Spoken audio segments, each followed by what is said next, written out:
नमस्कार, राज की बात में आपका स्वागत है। सुप्रीम कोर्ट, भ्रष्टाचार, जज और वकील, ये ऐसा गठजोड़ है जिसमें अब तक तो सवाल उठते रहे लेकिन चर्चाएं कम हुई है। वकील जो भ्रष्टाचारियों का एजेंट बनकर सुप्रीम कोर्ट में इनकी पैरवी करते हैं और जब ईडी एक्शन मोड में आई है तो उसके खिलाफ एक के बाद एक याचिकाएं दायर की जा रही है। एक दो नहीं बल्कि 241 से ज्यादा याचिकाएं दायर की गई सुप्रीम कोर्ट के अंदर। सुप्रीम कोर्ट को फिर से सोचना पड़ा कि ये जो इतनी याचिकाओं की बाढ़ आई हुई है उसमें हमें सुनवाई करनी चाहिए। और जुलाई 2022 में जो सुप्रीम कोर्ट के 3 जजों ने फैसला सुनाया था उसके ऊपर फिर से विचार करने के लिए सुनवाई शुरू हो गई। लेकिन ये सुनवाई चल रही है और इस बीच ये जो वकील के तौर पर बैठे हुए भ्रष्टाचारियों के एजेंट हैं ये लोग भी पहुंचे, जिसमें सबसे ऊपर नाम आएगा कपिल सिब्बल का। कपिल सिब्बल और अभिषेक मनु सिंघवी, ये हर वो मामला जो किसी भी विपक्षी पार्टी की सरकार के खिलाफ हो, कोई भी भ्रष्टाचारी नेताओं के खिलाफ हो, ये सामने दिखाई पड़ते हैं। इनकी कमाई भी होती है और फिर भ्रष्टाचारियों का साथ भी मिल जाता है क्योंकि ये भी उतने ही करप्ट वकील हैं। और इसी मामले में सुनवाई फिर से हो रही थी कि ईडी को जो ताकत दी गई है, जो शक्तियां दी गई है, वो सही है या गलत है। जो अलग अलग सेक्शन के ऊपर पहले प्रतिबंध लगा और फिर उसके बाद 27 जुलाई 2022 को 3 जजों की बेंच में एक फैसला हुआ। ये 3 जज थे जस्टिस एएम खानविलकर, दूसरे जज थे जस्टिस सीटी रवि कुमार और तीसरे थे जस्टिस माहेश्वरी।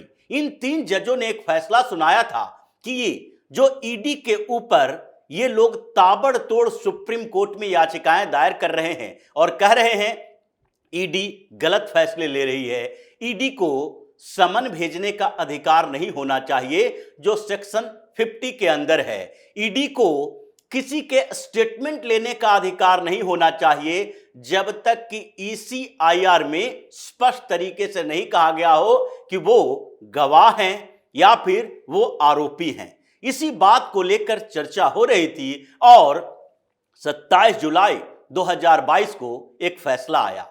उस फैसले में इन 3 जजों ने कहा कि ये सब फालतू की बातें हैं, ईडी के पास ये ताकत नहीं रहेगा तो फिर ये इन्फोर्समेंट डायरेक्टोरेट करेगी क्या। इसकी टीम के लोग न सर्च कर सकते हैं, न किसी को समन भेज सकते हैं, न उसके प्रॉपर्टी को अटैच कर सकते हैं, न उस अटैच की हुई प्रॉपर्टी का पोजीशन ले सकते हैं, न उसे जब्त कर सकते हैं और न ही किसी को समन भेजकर स्टेटमेंट देने के लिए बाध्य कर सकते हैं। तो फिर ईडी करेगी क्या? क्या ईडी के पास सिर्फ इतनी ही ताकत होनी चाहिए कि वो किसी मामले में जो मनी लॉन्ड्रिंग के तहत आता है उसमें सिर्फ और सिर्फ इन्वेस्टिगेशन करे और उस इन्वेस्टिगेशन रिपोर्ट को वो ट्रायल कोर्ट के सामने या किसी भी अदालत के सामने पेश करे, फिर कोर्ट सिर्फ फैसला ले? अगर ईडी के पास समन भेजने का ही अधिकार नहीं रहेगा, स्टेटमेंट नहीं लेगी, तो फिर ईडी के लोग कैसे साबित करेंगे कि वो झूठ बोल रहा है या सच बोल रहा है? उसने जो दस्तावेज दिए हैं वो पोस्ट ऑफिस की तरह तो नहीं है कि पोस्ट बॉक्स में एक लेटर डाल दिए और उसके बाद जिसके पास उसको ड्रॉप होना है वहां चला गया और फिर उसी लेटर के आधार पर हम ये तय करें कि उसमें जो लिखा है वो सच है या झूठ है। अगर उस व्यक्ति ने जो इंफॉर्मेशन दिया है उसकी सच्चाई साबित करने का एक साधन तो होना चाहिए कि उसे समन भेजा जाए, उसे बुलाया जाए और उससे ये बात कबूल करवाया जाए कि आपने ये किया था, ये ट्रांजैक्शन जो है आपके अकाउंट में ये कहां से आया और किसके कहने पर आया। अगर आप सीधे जिम्मेदार नहीं हैं तो आप गवाह भी बन सकते हैं और अगर जिम्मेदार हैं तो आरोपी भी बन सकते हैं। उसके साथ सुनवाई में एक और बात थी कि जो ईडी ने 2 मामले दायर किए थे कि इसमें हम जो बेल के लिए लोग आते हैं उसमें कंडीशंस होने चाहिए और उस दो कंडीशंस के खिलाफ भी सुप्रीम कोर्ट में पहुंचे हुए हैं। लेकिन इस बीच जो सुनवाई हुई उसमें एक लेडी जज ने कपिल सिब्बल की सरेआम कोर्ट के अंदर बेइज्जती कर दी। कपिल सिब्बल इधर उधर ताकते रह गए लेकिन उनका जवाब नहीं दे पाए, क्योंकि सवाल ही ऐसा था। कपिल सिब्बल अनकंफर्टेबल थे और महसूस कर रहे थे कि आज हम फंस गए हैं कोर्ट के अंदर। ये जो हम जिरह करते हैं उसमें कभी ऐसे सवालों का सामना करना पड़ेगा जज के माध्यम से, ये उनको उम्मीद नहीं थी, संभावना नहीं थी। फिर भी वो इधर उधर की बातें करते रहे और जज साहिबा पूछती रही कि क्या जिस समय पीएमएलए लागू हुआ था या जिस समय पार्लियामेंट से पास हुआ था उस समय आप विपक्ष में बैठे थे? क्योंकि आप भी कहते हैं कि हमारा एक्सपीरियंस जो जनप्रतिनिधि के तौर पर है 30-35 सालों तक है और 30-35 सालों तक हमने पार्लियामेंट में काम किया है, अभी भी हम राज्यसभा के सांसद हैं और हमने अब तक नहीं देखा इस तरह का कोई कानून हो। कपिल सिब्बल ईडी के बारे में बोल रहे थे, उन्होंने तो यहां तक कह दिया कि ईडी को तो अब एक बेलगाम घोड़ा बना दिया गया है, किसी के पास चला जाता है और किसी को समन भेज के बुला लिया जाता है, चाहे वो चीफ मिनिस्टर हो या फिर वो कोई मंत्री हो या किसी स्टेट के डिप्टी सीएम हो या किसी पार्टी के बड़े नेता हो, किसी को भी समन भेज दिया जाता है। लेकिन बेला एम त्रिवेदी जो कि इस बेंच की एक मेंबर हैं, यानी 3 जजों की बेंच इसके ऊपर सुनवाई कर रही है, जिसमें जस्टिस संजय किशन कौल हैं, जस्टिस संजीव खन्ना हैं और जस्टिस बेला एम त्रिवेदी हैं। इन 3 जजों के बेंच में सुप्रीम कोर्ट में सुनवाई चल रही है कि क्या ईडी को समन भेजने का अधिकार है, क्या ईडी को किसी की संपत्ति अटैच करने का अधिकार है, क्या ईडी को किसी की संपत्ति को जब्त करने का अधिकार होना चाहिए, जो संपत्ति अटैच की जा चुकी है उसका पोजीशन लेने का अधिकार होना चाहिए, या इससे भी बड़ी बात क्या ईडी के पास यह अधिकार होना चाहिए कि वो भ्रष्टाचार में घिरे किसी व्यक्ति को गिरफ्तार कर सके। ये सारे मामले ऐसे हैं जिसके बिना ईडी का कोई एक्शन, कोई कार्रवाई हो ही नहीं सकती। लेकिन याचिकाएं चल रही है और सुप्रीम कोर्ट ने इसे मान भी लिया कि सुनवाई होनी चाहिए, जबकि ज्यादा समय नहीं हुआ। कुछ समय पहले ही 27 जुलाई 2022 को यह फैसला हुआ था और विजय मंडल वर्सेस यूनियन ऑफ इंडिया के मामले में सुप्रीम कोर्ट ने यह कहा था कि ये जो पहले से ईडी के ऊपर कुछ प्रतिबंध लगाए गए थे ये प्रतिबंध सही नहीं है, इनको ये सारे अधिकार मिलने चाहिए। Section 5, section 8, section 19, section 18, section 45 और सेक्शन 50 ये सबको अप्रूव कर दिया था सुप्रीम कोर्ट ने। लेकिन इस बीच जब कपिल सिब्बल बढ़ चढ़कर बात कर रहे थे तो बेला एम त्रिवेदी जो जस्टिस हैं उन्होंने एक सवाल पूछा कि क्या जिस समय ये पीएमएलए एक्ट लाया गया था पार्लियामेंट में उस समय आप विपक्ष में थे या फिर जब ये लागू किया गया उस समय आप विपक्ष में थे। अब इससे कपिल सिब्बल कुछ बोल नहीं सकते थे क्योंकि उन्होंने कहा कि ये एक बड़ा विवादास्पद मुद्दा है, इस पर हम चर्चा नहीं करना चाहते क्योंकि ये राजनीतिक मुद्दा है। किसी भी पार्टी की सरकार रही होगी, कोई भी नेता रहा होगा, हम इसके समर्थन में नहीं थे।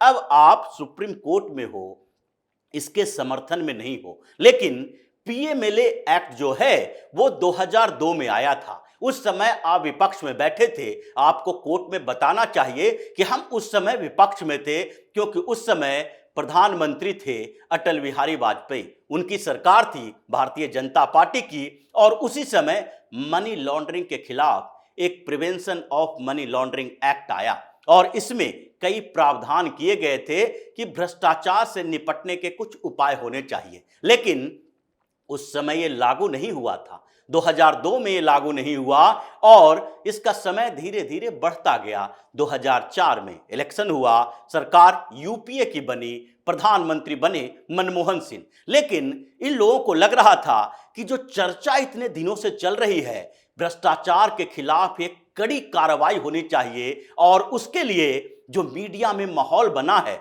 उसको हम पीछे कैसे ढकेल सकते हैं, इसलिए 2005 में इसे लागू किया गया। अब जब लागू किया गया तो उस समय सरकार यूपीए की थी, कपिल सिब्बल कांग्रेस के नेता थे, लेकिन फिर भी वो कोर्ट में ये बता नहीं सकते। कोर्ट में अगर बताएंगे एक्सपोज हो जाएंगे कि 2005 से लेकर 2014 तक क्या कभी भी ईडी ने कोई कार्रवाई नहीं की, किसी के खिलाफ कोई कंप्लेन नहीं किया। जिस ईसीआईआर की बात कर रहे हैं, यानी इन्फोर्समेंट केस इंफॉर्मेशन रिपोर्ट, जो एफआईआर की तरह होता है, जैसे सीबीआई एफआईआर दायर करती है या फिर कोई पुलिस एफआईआर दर्ज करती है, उसी तरीके से ईसीआईआर होता है ईडी का एफआईआर की तरह, जिसमें वो तय करता है कि किसको बुलाना चाहिए, किसको स्टेटमेंट लेना है, कौन आरोपी है और कौन गवाह बन सकता है। लेकिन ईसीआईआर को लेकर सुप्रीम कोर्ट में भी सुनवाई हुई और इन लोगों को कहना है कि जैसे एफआईआर की कॉपी किसी को दी जाती है, उसी तरीके से ईसीआईआर की कॉपी भी एक मिलनी चाहिए जिसे समन भेजा जा रहा है, ताकि उसे पता चल सके कि वो किस आरोप में जाने वाला है पूछताछ के लिए। लेकिन सुप्रीम कोर्ट में सुनवाई के दौरान भी यह बात चली और यह कहा गया, जज ने कहा कि ईसीआईआर एफआईआर की तरह तो है लेकिन एफआईआर नहीं है, क्योंकि इसमें आरोप गंभीर होते हैं, मनी ट्रेल पकड़ा जाना होता है और खातों की जांच होती है, पैसों का लेन देन होता है। अगर किसी को भी पहले बता दिया जाएगा कि आपके खिलाफ ये आरोप हैं, आपके अकाउंट से पैसे ट्रांसफर हुए हैं, किसी सेल कंपनी से आपके अकाउंट में पैसे आए हैं, तो उससे पहले ही वो सतर्क हो जाएगा और फिर उसके बाद तैयारी उसकी जो होगी ईडी से पूछताछ के लिए, वो इस बात के लिए होगी कि हम इसका तोड़ कैसे निकालें।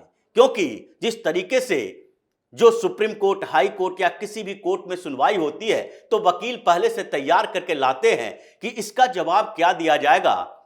उसी तरीके से ईडी के सामने भी ये जवाब देने के लिए पहले से चार्टर अकाउंटेंट हायर करके रखेंगे, हम किस तरीके से इसका तोड़ निकालें। इसीलिए ईसीआईआर की कॉपी किसी को भी समन के साथ नहीं भेजा जा सकता कि आपके ऊपर ये आरोप है, लेकिन यह बताया जा सकता है कि इस मामले में आपके ऊपर आरोप है। जैसे कि शराब घोटाला हुआ और एक्साइज पॉलिसी के मामले में सीबीआई ने ईडी को कुछ दस्तावेज सौंपे कि अब इसमें मनी लॉन्ड्रिंग का मामला आ रहा है, तो आप इसकी जांच करें और देखें कि इसमें कौन कौन से लोग हैं जो इस मनी ट्रेल के हिस्सा हुए हैं। इसलिए ईडी जब आई तो उसके बाद समन भेजा गया, कई बिजनेसमैन को, समीर महेंद्रू को, विजय नायर को भी भेजा गया, साथ में भेजा गया अभिषेक बोयनपल्ली को, सबको पूछताछ के लिए बुलाया गया। अगर सबको पहले ही बता दिया जाता तो वो तैयार होके आते। जब वहां अचानक से ईडी के सवालों का जवाब देना होता है तो पता चलता है कि समीर महेंद्रू ने कहा कि हमें तो वीडियो कॉल पर निर्देश मिले थे अरविंद केजरीवाल की तरफ से, तो अरविंद केजरीवाल को भी समन भेजा जाएगा। ये आधार ईडी ने बनाया, मनीष सिसोदिया को भेजा गया समन और उसके बाद गिरफ्तार किया गया। संजय सिंह को भी ऐसे ही किया गया। लेकिन अगर संजय सिंह को या मनीष सिसोदिया को पहले ही बता दिया जाता कि ये 100 करोड़ का मामला है जो साउथ लॉबी से मिला है और उसमें ये अकाउंट जो है इसमें पैसे गए हैं, तो फिर इसकी तैयारी पहले की तरह होती। अचानक से सवाल पूछे जाते हैं, जवाब नहीं आते हैं, तो ईडी फिर से उसमें देखने लगती है कि ये गवाह है या आरोपी बनेगा, क्योंकि गवाह और आरोपी की बात ही सुप्रीम कोर्ट में हो रही थी। लेकिन कपिल सिब्बल इसमें कुछ बोलने के लायक नहीं थे, वो बार बार उस पूरे सवाल को टालते जा रहे थे कि नहीं नहीं, हम पॉलिटिशियन नहीं हैं, हमने ये सब काम नहीं किया। क्योंकि वो कांग्रेस के नेता गोविंद सिंह, जो नेता प्रतिपक्ष हैं मध्य प्रदेश में विधानसभा में, उनकी तरफ से दायर याचिका के लिए वकालत कर रहे थे और कुछ एनजीओ की याचिकाएं हैं उसके लिए एम सिंघवी, अभिषेक मनु सिंघवी वकालत कर रहे हैं। जबकि सरकार की तरफ से एसजी तुषार मेहता बार बार कह रहे हैं ये जो मनी लॉन्ड्रिंग का मामला है ये सिर्फ भारतीय नहीं है, ये नेशनल लेवल पर नहीं है, बल्कि इसका इंटरनेशनल इंपैक्ट होता है।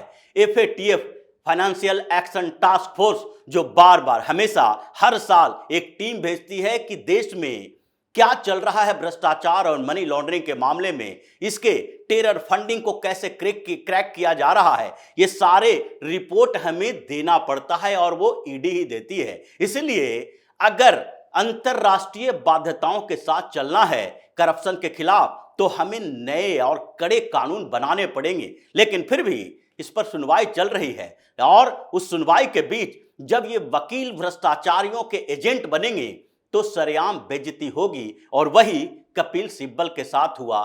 कपिल सिब्बल बगले झांक रहे थे और सिर्फ ईडी पर आरोप लगा रहे थे। उनके ऊपर जो आरोप लगा उसका जवाब न उनके पास था और न आगे भी रहेगा। इसलिए कपिल सिब्बल जैसे लोगों को कहा जा सकता है कि ये भ्रष्टाचारियों के एजेंट हैं या फिर वकील हैं। इन दोनों में अब कंफ्यूजन नहीं रहा है। सारे भ्रष्टाचार के मामले यही लोग लड़ते हैं और एजेंसियों को भी कमजोर करने के लिए सुप्रीम कोर्ट का इस्तेमाल करते हैं, जहां संविधान और विचार दोनों देखा जाता है। क्योंकि संजय किशन कौल ने ही कहा है कि ये पहले के जजों के विचार होंगे, व्यू होंगे, उसको फिर से निरीक्षण किया जा सकता है। मेरे जो व्यू होंगे उसको आगे 5 जजों के बेंच अगर बैठे तो वो भी उसको खारिज कर सकता है। इसलिए केवल संविधान की बात नहीं है, यहां पर विचार भी है कि जज साहब क्या सोच रहे हैं पहले के फैसलों पर, और इसलिए इसका इस्तेमाल कपिल सिब्बल जैसे वकील करते हैं। लेकिन जब आप गलत कर रहे हो तो कभी न कभी पकड़े जाओगे। और इसी तरीके से सरेआम जब उनसे पूछा गया, कोर्ट में ठहाका लग रहा था, सब मुस्कुरा रहे थे, केवल कपिल सिब्बल का चेहरा शर्म से लाल था, इधर उधर की बातें करते रहे। तो इसी तरह की खबरों के साथ फिर से हाजिर होंगे। तब तक के लिए बने रहिए हमारे साथ और देते रहिए हमें सहयोग, ताकि इसी तरह की खबर हम आपके लिए लाते रहें। धन्यवाद।